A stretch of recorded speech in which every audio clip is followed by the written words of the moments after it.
Happy Thursday and welcome to this week's edition of Offit Kurman's Remote Rundown.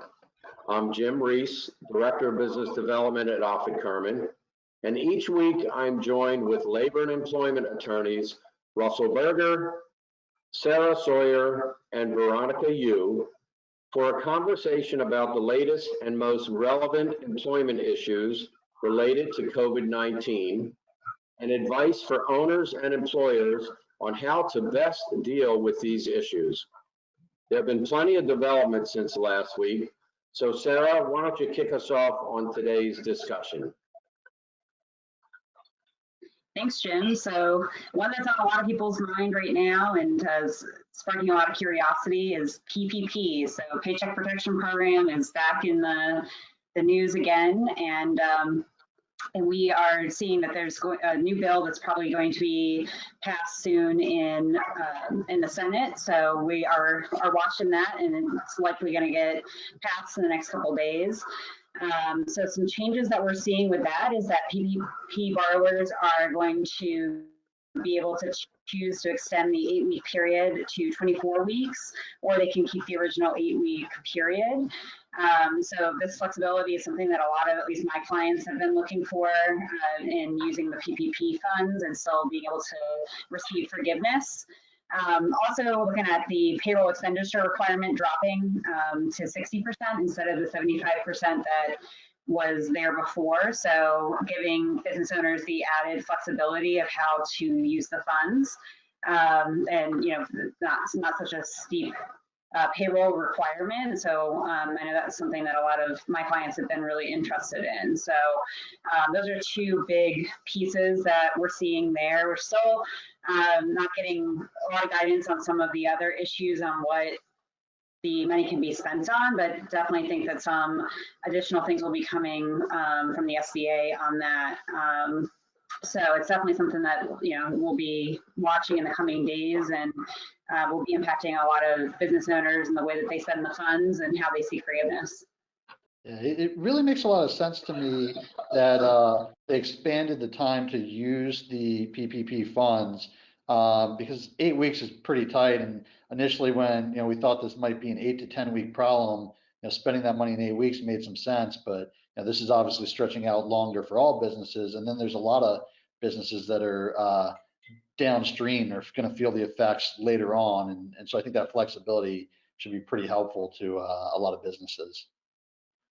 Yeah, and I think once the legislation's officially enacted, we'll see more guidance come out. So if you were in the process of filling out your PPP forgiveness application or trying to, it might be a good time to hit pause and just see what else there is coming down the pipe. But in other news, yesterday, Governor Hogan announced that Maryland would be moving into phase 2 of its roadmap to recovery, which basically means more what businesses that have been classified as non-essential will be able to open.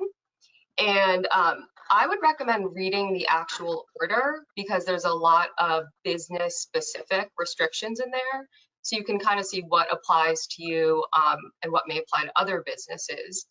I'd also remind you that even though the governor has moved Maryland into phase 2, that your county may still be under certain more restrictive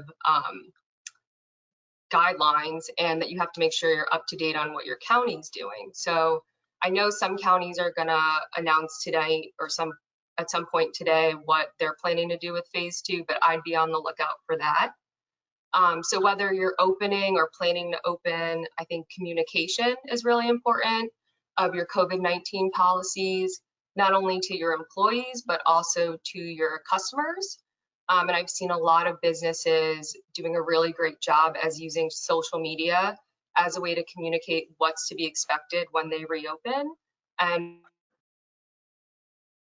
whether that's, hand washing, waiting outside, customers having their temperatures taken.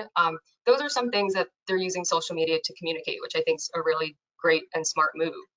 And then I would just note for the phase 2 order, gatherings are still limited to 10 people or less. So this may impact businesses that rely on that cater to larger crowds. And we're really seeing that with wedding vendors. And so if you are someone that has a contract like that in the wedding industry or similar industries, I would be prepared to answer customer inquiries about your contract.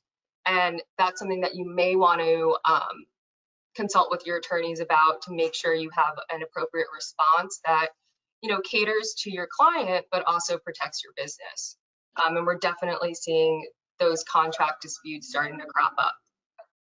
Yeah, well, and Yeah, as we, I'd say even the second wave of those now too. People that postponed their wedding that thought it was going to be fine, you know, come August or July are now the second wave of these contract issues. yeah, well, and that's certainly a challenge is trying, just like the PPP, trying to gauge, you know, trying to plan for when this is going to end. We just don't know, and we certainly have the risk of a potential second wave. I mean, I'm a big baseball fan, and Major League Baseball is talking about trying to make sure they can get the playoffs completed before a potential second wave hits. So, you know, there's a lot of moving parts on that end. And, you know, to follow up on what Veronica was saying about reopening, you know, where I get to talk about a McDonald's case again. And this isn't the McDonald's case about the spilled coffee, which, by the way, there's an excellent HBO documentary on it. You can really drill down on that if you have some time and you're binge watching TV right now. But there's a new McDonald's case out of Illinois that involves a claim of public nuisance. And so, generally speaking, and it's a little bit different from state to state, but as a general rule, employees can't sue their employers for injuries suffered while on the job. Their exclusive remedy is workers' compensation. But what happened out in Illinois is a group of employees and some of their family members filed a lawsuit against McDonald's, their employer, alleging that their lack of guidance, guidelines, precautionary measures, COVID-19 policies constituted a public nuisance, and they sought injunctive relief, or they're in the process of seeking injunctive relief against McDonald's. And so the ruling that came out this past week from a state court judge in Illinois was that the case is allowed to proceed. McDonald's argued, no, the case should be dismissed.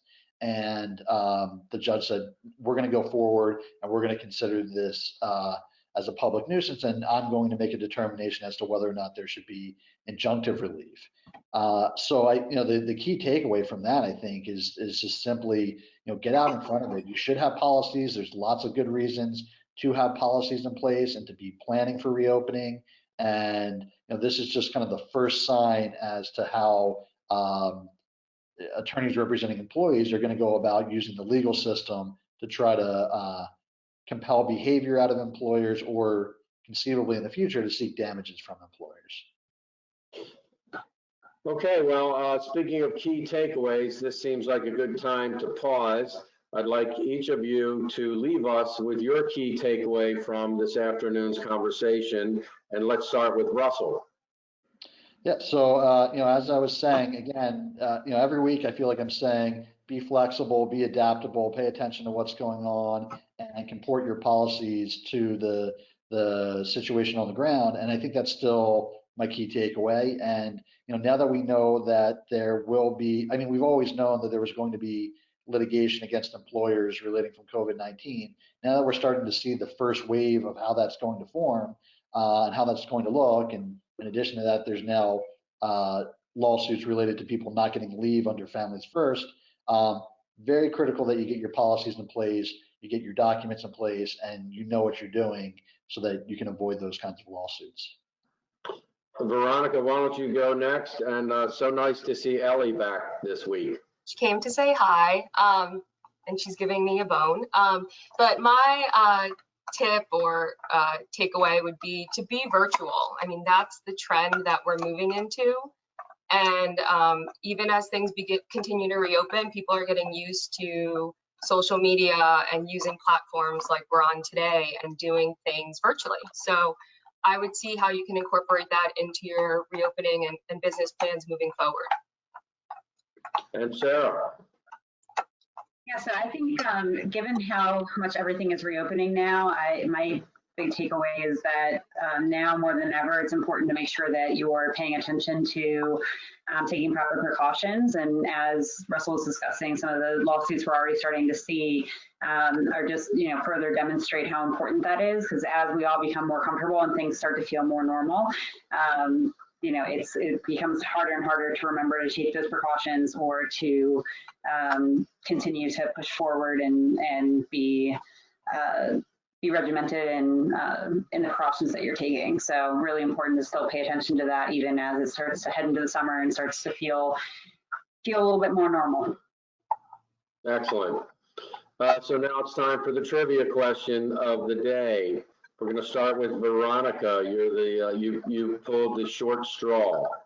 With the recent easing of restrictions, what's been the most normal activity you've experienced in the past few weeks?